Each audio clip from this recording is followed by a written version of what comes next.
In 1930, with a nation sliding into hunger, the government of the United States looked at the breadlines forming in every city and decided that feeding those people was not Washington's job. President Herbert Hoover believed on principle that a direct handout from the Treasury would rot the American character, that relief was the work of private charity and local goodwill, and so, through the early years of the Great Depression, no federal food reached the hungry at all. They named the shantytowns after him. They called the empty pockets turned inside out Hoover flags, and they were left, some 15 million out of work, to feed one another or starve. So they fed one another. On a raw Chicago morning that same year, a line of hungry men stretched down the block toward a plain banner that read, "Free soup, coffee, and donuts for the unemployed." And behind it, a handful of volunteers in white aprons were feeding 3,000 souls a day on donated scraps and almost no money at all, and 5,000 on a single Thanksgiving. What follows is not a nostalgia reel. It is the record of how ordinary Americans fed a multitude on almost nothing when their own government would not, and of the skill they built to make almost nothing stretch impossibly far, a skill that did not die because it stopped working, but went quiet in the fat years that came later, once we were assured we would never need it again. Number 15 was built entirely from bread that nobody wanted. And number 2 was not born in the Depression at all, but carried here 200 years before from a famine across the ocean. 20 hidden tricks that fed thousands on almost nothing. Let us begin the count. Number 20, soup, because water was the one ingredient that cost nothing. There was a reason the kitchens ladled soup and little else, and it was not poverty of imagination. Soup was the only dish that could grow to meet the line. When more men came than the cooks had planned for, another bucket of water went into the pot, another handful of barley, another few potatoes cut small, and the same kettle that had been meant for 40 fed 60 and then 80. A roast cannot be stretched. A pot of soup has no bottom. Before we go on, subscribe, because number 6 is the one the government itself finally paid for. That was the first secret of feeding a multitude, and every trick that follows is only a way of keeping that endless pot filled. Number 19, the pot that never emptied. In a soup kitchen and in a poor family's kitchen alike, the bones were the treasure and not the trash. The bones of whatever meat had been eaten, the necks and the knuckles and the gristle, went into a great pot of water and simmered for hours into a broth thick with flavor. And then, when the broth was drawn off, the same bones were often covered again and boiled a second time, for there was goodness in them yet. Some households kept a stock pot going for the better part of a week, reheating it each day and dropping in whatever scraps came to hand, so the pot was never truly emptied and never truly begun. Nothing that had ever held flavor was allowed to leave the kitchen until it had given up the last of it. Number 18, saving every last drop of fat. Beside the stove stood a tin, and into that tin went the bacon grease and the drippings from every roast, and the fat skimmed off every pot, saved and kept and never poured away. That saved fat fried the next morning's potatoes, enriched the next thin soup, and greased the pan for the cornbread, so that a single strip of bacon flavored not one meal, but a dozen. A family that let its fat run down the drain was pouring away its seasoning, and no household in those years could afford to waste it. The humble grease tin was one of the quiet engines of the whole frugal kitchen. Number 17, making the coffee grounds work twice. Coffee was a small daily comfort that people were loath to give up, and so they learned to stretch it like everything else. The morning grounds were kept and brewed a second time for a weaker afternoon pot, and when at last the grounds had no coffee left to give, they were dried and used to scour a greasy pan. It was a thin brew, that second pot, and no one pretended it was fine. But it was hot, and it was dark, and it cost nothing more, and in a cold and worried year, a second cup of anything warm was worth the small trouble of saving the grounds. Number 16. Keeping the water a thing was boiled in. When the potatoes came out of the pot, the cloudy water they left behind did not go down the drain, for it was thick with starch and flavor, and made a gravy nearly by itself, needing only a little fat and a spoon of flour to bind it. The same was true of the water from the beans and the water the pasta had cooked in. A cook who understood this never poured away a broth she had made without meaning to. In a kitchen feeding hundreds, that saved water became gallons of gravy over the course of a winter, ladled across bread and potatoes to turn a plain plate into a warm one. Stop and remember who was not in that kitchen. While the volunteers boiled their bones and stretched their soup, the men in Washington held that hunger was a private sorrow and not a public duty. Hoover asked the jobless to tighten their belts and warned that a meal handed down from the Treasury would sap the self-reliance that had built the country. For the first 3 years of the collapse, there was no direct federal food relief at all. The people in that line were on their own, and everything you are about to learn, they learned because no one was coming to save them. Number 15, the bread that nobody wanted. Here is the one we promised you. Long before the Depression back in the 1880s, a bakery in New York had taken to handing out its unsold loaves at the end of the day to whoever would line up for them, and it was that line waiting for day-old bread that first gave us the very word breadline. The volunteers of the Depression made an art of that stale bread. The hard loaves were soaked in milk and egg and baked again into bread pudding, or dipped and fried into what a later age would call French toast, or dried and crushed into the crumbs that bulked out 100 other dishes. Bread that a modern kitchen throws out by the sackful was, in those hands, a second meal waiting to be born. Number 14, the mulligan pot. In the camps and the kitchens, there was often one great kettle that belonged to no single recipe, and into it went everything: the grocer's bruised and unsellable vegetables, the trimmings a butcher could not sell, the leftovers scraped from a restaurant's plates at closing. All of it simmered together into a stew they called mulligan.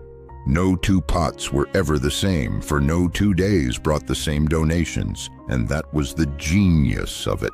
The mulligan pot asked no ingredient to be worthy on its own. It asked only that nothing edible be wasted, and from that single rule it fed whoever came with a bowl. Number 13, cornmeal, the great extender. A sack of cornmeal cost almost nothing and went a very long way, and across the South especially, it was the floor the whole diet stood on. It was boiled into a thick mush and eaten hot with a little fat, or the leftover mush was pressed into a pan, cooled, sliced, and fried the next morning into crisp, golden cakes. It was baked into cornbread to sop up the last of the gravy, and crumbled into the bottom of a bowl to make a thin soup sit heavier in a hungry belly. Pennies of corn turned by patience and know-how into the fullness of a meal. Number 12, the weekly pot of beans. A pound of dried beans was among the cheapest protein a person could buy, and the trick was to cook a great pot of them at once, all day at a low simmer with an onion, and whatever bone or spoon of drippings could be spared for flavor, and then to lean on that pot all week long. Monday, it was bean soup, and by midweek the same beans were mashed and fried, or folded into a loaf, or ladled over cornbread. One long morning of cooking bought a family or a kitchen days of eating. The bean asked only for time, and time was the one thing the unemployed had in plenty. Number 11. Cabbage and the keepers of the cellar. Some vegetables spoil in a week, and some, if you know them, will hold for months in a cool, dark corner, and it was the second kind that the frugal cook prized above all. A head of cabbage cost a few cents, kept most of the winter, and filled a pot generously, cooked down soft with a little fat, or shredded raw, or simmered into a soup that warmed a whole family for pennies. Beside it in the cellar sat the potatoes and the onions and the carrots and the turnips, the humble keepers that asked for no ice box and gave up their nourishment slowly through the leanest months. The cook who stocked her cellar well in autumn had beaten the winter before it began. Number 10. Making a little meat flavor a great deal of pot. In these kitchens, meat was never the center of the plate, for there was never enough of it to be, and so the cooks learned to treat it as a seasoning rather than a serving. A small amount of meat was cut fine into the smallest pieces and scattered through the pot, so that nearly every bowl carried a taste of it. A single mouthful that made a vegetable soup feel like a meat soup. A frugal cook could take one chicken and draw from it the meat for a meal, then the broth for a soup, then a thinner soup from the bones, stretching one bird across the better part of a week. The trick was never to serve the meat. The trick was to make everyone believe they had eaten it. See what filled the vacuum the government left behind. In New York City alone, at the worst of it, the charities and the churches were serving near 85,000 meals a day. In Chicago, the most famous kitchen of all belonged not to any agency, but to a gangster, Al Capone, who fed some 3,000 a day and 5,000 on a single Thanksgiving, much of it on goods his men had donated or plainly extorted. When the state would not feed the hungry, even the underworld did. It was the stretch worked at the scale of a city, by every hand except the one that was supposed to. Number 9. The loaf that stretched the meat, or replaced it. When there was a little ground meat, the cook did not cook it plain, but mixed it with soaked bread or rolled oats or cooked beans until a half-pound became a loaf that fed a family, and the filler drank up the flavor so that no one felt cheated. And when there was no meat at all, there was still the meatless loaf, bound together from whatever the pantry held, peanuts and carrots and beans and stale bread and a little seasoning, baked firm and sliced like a roast. It was not a trick of disguise so much as a trick of dignity, a way to set something loaf-shaped and substantial on the table when the butcher was out of reach. Number 8. Milk that kept without an icebox. Fresh milk soured fast and cost more than many could spare, and so the kitchens leaned on evaporated milk in the can and dried milk in the box, which kept for months on a shelf and cost far less. Stirred into coffee, whisked into a soup or a white sauce, beaten into a pudding, it gave body and nourishment where fresh milk would have been a luxury. For children especially it mattered, for it slipped the goodness of milk into a diet that might otherwise have gone without, and it did so from a can that could sit in the cupboard until the day it was needed. Number 7. A scrap of beef spread across a crowd. There was a dish the soldiers of a later war would give a rude nickname, but its logic was pure Depression economy. A small amount of dried or chipped beef, little more than a garnish, was stirred into a white sauce of flour and milk and fat, and then that creamed sauce was spooned generously over slices of the day-old bread, toasted to hold it. A few cents of beef, softened and stretched in a pan of gravy, became a hot and filling supper for a whole table. It was warm, it was savory, and it turned the smallest portion of real meat into the feeling of a proper meal. Number 6. turning the government surplus into supper once the government finally came. For 3 long years, the men in Washington sent no food, only sermons about self-reliance, and the kitchens ran on private charity alone. Then, in 1933, a new president took office, and at last the Federal Surplus Relief Corporation began buying up the crops that farmers could not sell and sending them on to the needy. Salt pork and flour and cornmeal arrived in bulk, and the volunteers turned it into meals. One man who delivered a load of surplus salt pork to a hard-hit community remembered that when he told them it was a gift from the government, the old folks broke down and wept. The trick was in catching what the market threw away and carrying it to the mouths that needed it. And here the count turns from the food to the hands that made it appear. Even after 1933, when a new president at last sent food, it was still ordinary people who cooked it and ladled it and looked each hungry man in the eye. In Detroit, the Capuchin Services Center had opened its doors on the 2nd of November, 1929, mere days after the crash, and fed 1,500 to 3,000 a day, staffed entirely by volunteers who asked nothing. Washington came late. These people never left. And the last tricks on this list are not about food at all. They are about how you feed a proud and frightened man without breaking what is left of him. Number 5. A sweetness conjured out of nothing. It would have been easy to say that dessert was a luxury the times could not afford. And yet the volunteers and the mothers understood that a hard week needed an ending that was not bitter. So they made pies with no fruit in them at all, a mock apple pie built from broken crackers, and a little spice that fooled the tongue into tasting apple, and a vinegar pie, and even a water pie. Sweet custardy things conjured from the barest pantry. They baked a cake with no eggs, and no butter, and no milk in it, leavened instead with a splash of vinegar, and it rose all the same. These were not fine desserts. They were small acts of defiance, a way of saying that hunger would not be allowed to take the joy of the table too. Number 4. No questions asked and no second helping refused. This was a trick of the heart more than the hands, and it may have mattered most of all. Many a proud man would sooner have gone hungry than be made to prove his need, to fill out a form or explain aloud how far he had fallen. The best of the kitchens understood this and asked nothing. No one was made to prove he was poor enough to eat. No one was turned away when he came back for more.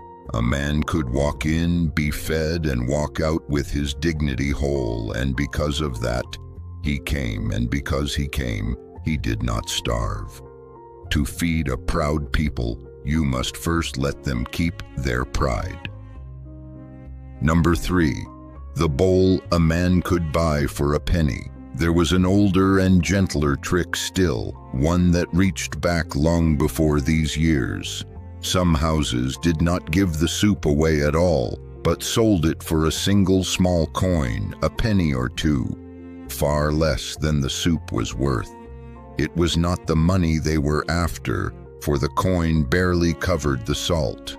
It was that a man who paid even a little could tell himself he had bought his supper and not begged it, and could sit and eat among his neighbors with his head up. The pay soup house understood that dignity and a full belly were not two separate gifts, but one and the same. Number 2. The blueprint borrowed from an older sorrow. The soup kitchen was not something the Depression invented in its desperation. The pattern was already old. Nearly 100 years before, during the Great Famine that emptied Ireland, the Quakers had set up soup kitchens to feed the starving, and the knowledge of how to do it, how to cook cheap and nourishing food for a multitude and get it into their hands, had been carried down the years and across the ocean and kept alive. When America needed it, the blueprint was waiting. What the volunteers of 1930 did was not to invent a miracle. It was to remember one, and it is that remembering more than any single recipe that we have since let slip away. And number one, the trick that holds all the others inside it. In the end, the deepest secret of feeding thousands on almost nothing was never a recipe at all. It was a decision made fresh every single day that the size of the crowd would not be allowed to decide the size of the pot. When one more hungry family appeared at the end of a line that was already too long, and no one in any office of government was coming to help, the answer was not to turn them away. The answer was one more cup of water in the kettle, one more handful of barley, one more chair pulled up to the table. Every trick on this list was only a way of making that decision possible, of ensuring there was always a little more to give. 1,000 families, each throwing one spare scrap into one great pot, is how a nation that had been left to fend for itself managed to feed itself anyway. That was the stretch, not of the soup in the end, but of the human heart that kept on adding water so that no one who came would have to go without. So look again at that old photograph, at the line of men in the cold with their hats pulled low, and understand what you are truly seeing. You are not looking at people the government was feeding. You are looking at people the government had decided not to feed, who turned around and fed themselves and one another anyway, with a skill so complete that they kept a nation alive on scraps. That knowledge was their inheritance, and it did not fail them. It went quiet only later in the soft and forgetful years when we were promised the pot would always be full and told we need never learn to stretch it again. So here is your challenge, and it is a small one. This week, make a single pot of soup and make it stretch to feed one person you had not planned to feed, just one. Then tell me in the comments which of these tricks your own grandparents still practiced, and whether there was ever a time when someone fed your family when no one else would. Next time, we are counting down the 25 forgotten tramp camp skills that boys of the road learned by the age of 10, the hard and clever arts that no school will teach a child today. So subscribe and be there for it, because in the end, it was not the government that kept that pot full. It was the people in the line and the people behind the counter adding one more cup of water so that no one who came would go away empty.